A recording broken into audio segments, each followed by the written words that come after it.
Hello there, good evening. It's Trisha Patel here. Just making video 10 of the Fun with Ayurveda series of videos. Looking to close this series of videos now with this sort of video, and it was a bit of an experiment. And all are welcome to sort of find the videos on my Facebook feed by searching Fun with Ayurveda, and you're welcome to kind of send me through any sort of feedback and opinions as well, just for the view to sort of grow. The videos were made with a view to kind of spread this ancient science which I've been parted to, or just even a drop of it, with a view to sort of spread a bit of health, happiness, and healing love. Now, I've trained in Ayurveda myself at the Ayurveda Academy in London, and been researching it for many years, and have benefited myself from this ancient science. So almost feel the kind of abundant urge in the act of seva to bring these educative videos across. Now, in terms of going forward, we're just sort of reconsidering the sort of video approach as to how we should be taking this. But for this final video, video 10, given the current situation with the sort of national lockdown, social distancing, and coronavirus threat and scares, I've decided to focus this video on witnessing suffering. See, when we're in the time that we're living in this sort of environment, there's very little control we have. There's such a major external factor that's pretty much bound us to our homes. And whether we're sort of working from our home offices, or we're kind of communicating with our loved ones, our friends and family through digital cloud-based media. Now, suffering is something profound, because a quote I heard was, "Pain is a choice." That's right. Pain is a choice. Sorry, pain is not a choice, but suffering is a choice. Pain is compulsory, suffering is optional. Now, in Ayurveda it is said that having honesty with our feelings, that's right, having honesty with our feelings, with our thoughts and our emotions, then this results in orjas building up in our body.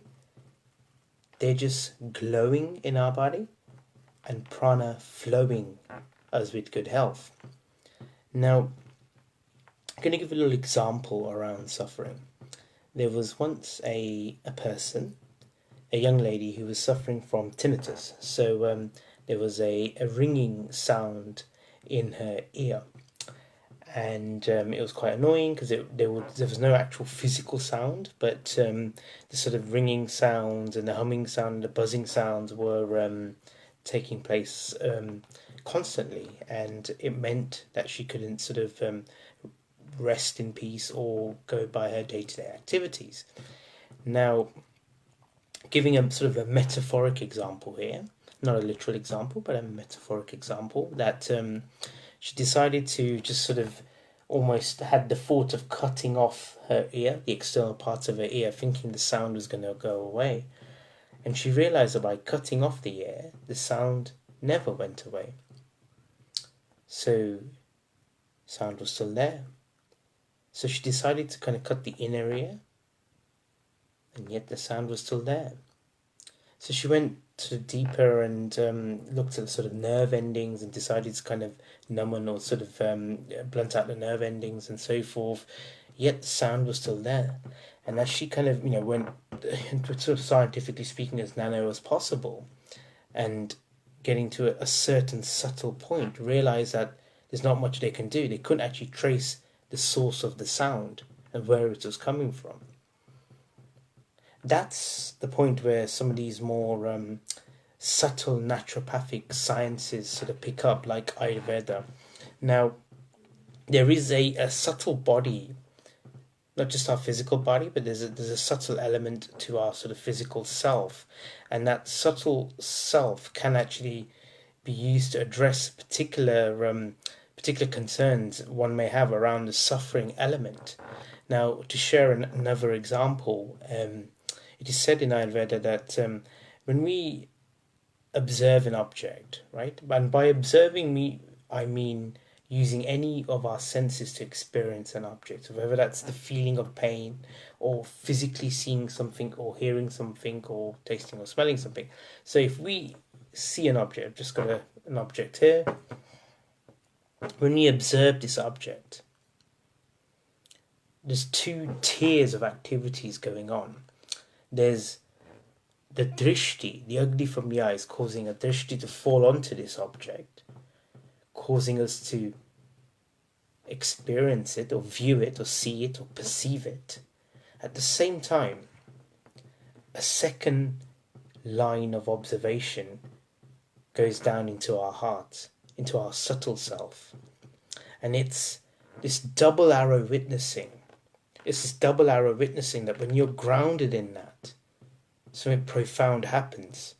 It's known in sort of Vedanta as the Sakshi Bhava, the eternal witness, whereby you focus on the person witnessing the object, and it becomes impartial to the pain. A bit like if when you're observing a movie and you see someone in the movie in the pain, but you're kind of almost totally detached from it. In the Upanishads, in the Mandukya Upanishad, they use the example of two birds on a tree branch, where one is sort of acting out in the world, while the second bird is simply just observing. And that inner spark, that inner witness, can be tapped into, transcendenting even any pain from the past or any anxieties around the future, to really ground you in a state of witnessing, irrespective of the physical pounding that's happening or going on. Simply in that state of Sakshi Bhava witnessing, it's a case of 3, 2, 1, let it go. 3, 2, 1, let it go. 3, 2, 1, let it go. This awareness that surfaces during that time is something profound, and it's in each and every one of us here. So I wholly invite you all to